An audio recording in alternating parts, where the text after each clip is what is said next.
Hello everyone, welcome back to the channel. In this video we are gonna dive into key aspects of Transact SQL that goes beyond just running queries. Although Transact SQL is mainly used to retrieve and manipulate data like select, insert or update, it also includes logical programming features similar to other languages. While most Transact SQL code focuses on querying or updating data, you can also create loops and use conditional statements to control the flow of execution. Also, you can use error handling. This makes it possible for database administrators or for developers to write more complex scripts, often for maintenance tasks that go beyond simple data operations. Now go on and open your Management Studio and do the following with me. Let's start with a very basic one and learn how to declare variables in Transact SQL. Go on and click on New Query and just type in declare ID, which is int. Make sure to use this sign. And now how to set this variable? Set our ID to equal, let's say, 100. There are two ways to get the output, this 100. First one is select ID. And if you run this query, you will have this 100. And another way is to print it, print ID. And you will have this kind of output. Also, obviously, you can use anything instead of int. Let's use another one, for example, varchar. Let's declare name, which is varchar 50. Let's set our name again to equal, let's say, my YouTube channel name, Brainwheel. If you haven't subscribed yet, make sure to subscribe. And let's print, instead of ID, let's print name. And this is Brainwheel. Obviously, you can use both of them. If you write here like this plus sign and ID, you'll have this conversion problem. So you need to convert this ID, which is int, to varchar. Let's say cast ID as varchar 50. And we will have this kind of output. Let's use space in between. And Brainwheel 100. So next one I want to discuss, since we learned how to declare variables, let's learn how to use if-else statement in Transact SQL. In every other programming language, there is a thing called if-else statement. Also, we use this in Transact SQL, and you can write something like this. For example, if my ID is less than, for example, 200, I want to print something. I want to print this thing. Let's print this again. So my ID is 100, so it is less than 200, and it will print this output. Click on execute and Brainwheel 100. So we used if statement. Now what else statement? In else statement, it's a condition that happens if this if statement will not happen, right? Else, for example, my ID is not less than 200. I want to print something like this. Subscribe to Brainwheel. Right? So let's change ID to 500. So 500 is not less than 200. And now else statement will execute and it will write subscribe to Brainwheel. Also in Transact SQL there is something called if exists. Let's say if exists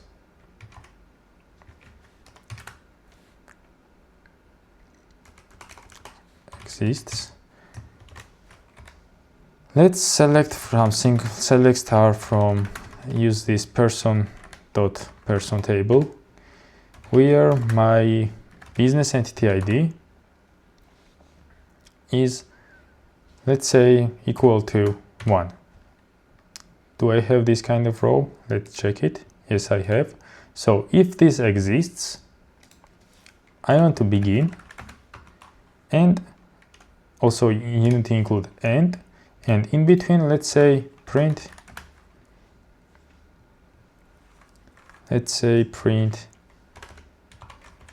this row exists. So else begin again, print this row does not exist, and also include and. So in first statement, make sure that you use begin end. Also make sure here to use begin end. So if this exists, so it exists as we saw, it will print this one. And if it will not exist, it will print this one. Let's execute this part of our code. And it says that this row exists. Now let's write something that does not exist. Let's say business entity ID equals to what? Like this. Let's see. So we do not have a row like this, as you see. And if I execute this now, this row doesn't exist. So else statement got executed. This is it for like if and else and if exists statements. I think it is very easy and very useful. And now let's move on to the very important thing called loops. Every programming language has a loop, and also Transact SQL has a loop. Let's do a very basic example and like count from 1 to 5. Again, let's use our declare, which we learned. Declare count, which is int, and you can set your value by just writing equals to 1. And use another way like I did previously and write set count equals to 1.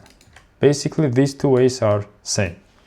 For now, let's use the first one and just write while count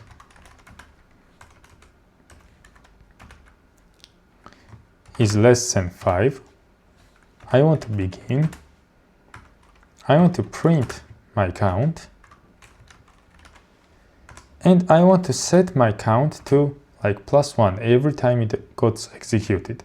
Count plus equals to 1. This is same as like writing like this. For example, set count equals to count plus 1. Instead of like repeating this count, you can just write like this. Basically, these two statements are same thing. Let's delete this bottom one and just write end. And let's execute this part. So it should count 1 to 5. Right? 1, 2, 3, 4. 1 to 5. If we include equal sign here, 5 will be also included. While loops are also very useful to use. And also you can use something called nested while loops. Nested while loops means like when we have this while loop, we can write in our body, like here, something other, something like different while loop. Let's do the example again. And let's again declare our variables. Let's say outer count, which is int, which is again equals to 1. Let's declare another variable.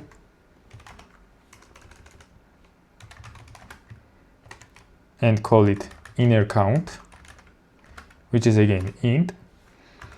And let's say while our outer count is less than 10, I want to write begin and print that it is outer loop, right? And set, and when I will write that outer loop, I want to set my inner loop, inner count to equal to 1.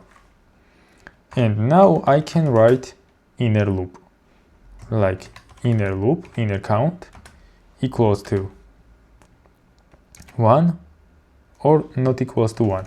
Let's say equals again is less than like 5, I want to begin, and I want to print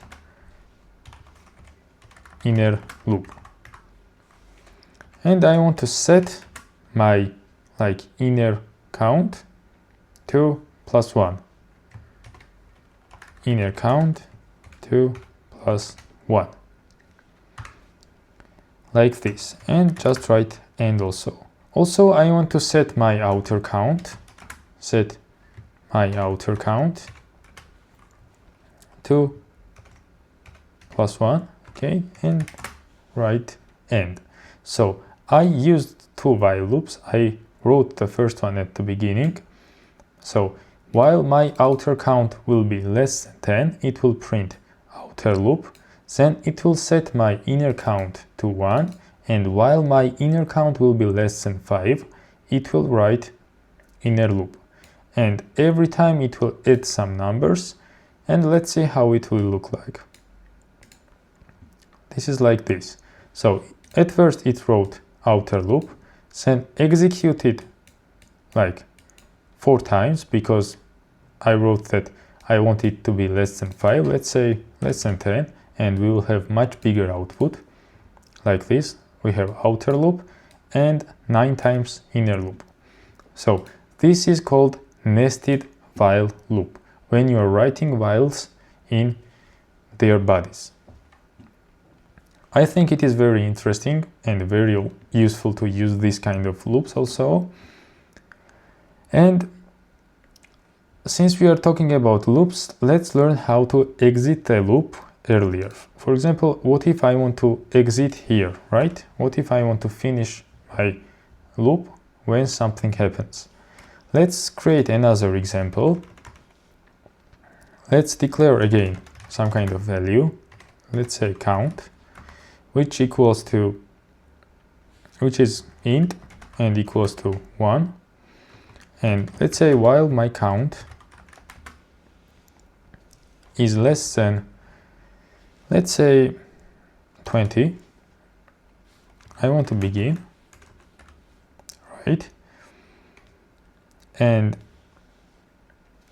I want to print my count. Let's say I want to print my count, and if my count equals to 10 at some point, again write begin end. As you can see now, I'm using if statements inside the while loop's body. If my count equals to 10, print exit while loop. And here just write break. So by this break, you will be able to exit while loop when count reaches to 10. And also, obviously, you need to set your count to increase somehow, right? Increase by 1. And also include end. Let's execute this one. And as you see, when it reached the value of 10, it exited the while loop. So if I increase value here, let's say 15, and if I execute this one, it will reach 15, and it will exit earlier than it should be by using this break statement. Also, in Transact SQL, we have something called continue. And let's learn how to use this continue statement. Let's create some kind of example. Let's declare variable. Again, let's use count. This is very easy to use. This kind of tests when you are learning something. And let's say while my count is less than 10, again, begin end. I want to print my count. Also, I want to set my count, right? I want to set my count to +1. And if my count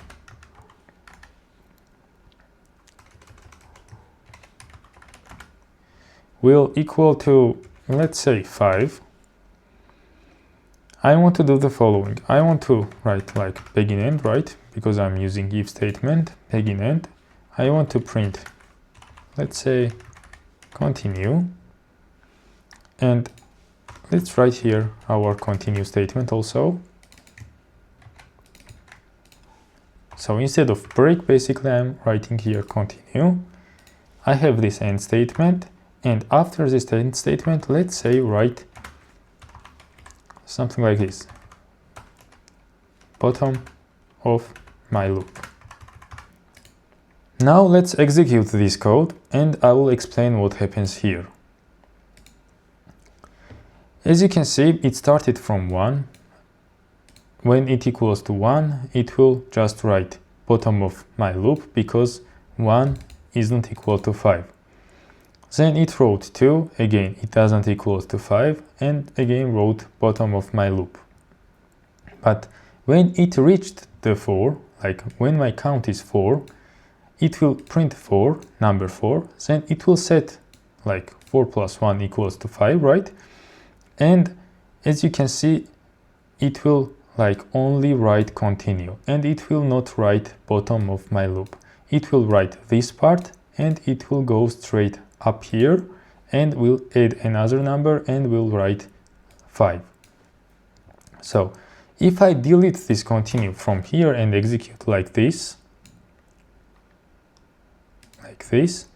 as you can see, when it reached the number 4, and when it added another number where my count equals to 5, it wrote both of commands like continue and bottom of my loop. But when I used continue, it will ignore this bottom part and will go straight up here, and it will do the loop until it reaches to 10. So this is it for this video. I wanted to explain all these things, starting from declaring variable, learning how to use if statement, else statement, if exists. Also we used and we learned how to use while loops, how to use nested while loops, and also we used break statement and continue statement. You can use, as we said, while loop and if else statement together. It's up to you. These things are very useful when you are like writing some kind of code. I hope this video helped you somehow. If you liked this video, make sure to subscribe. See you in the next video. Thanks for watching.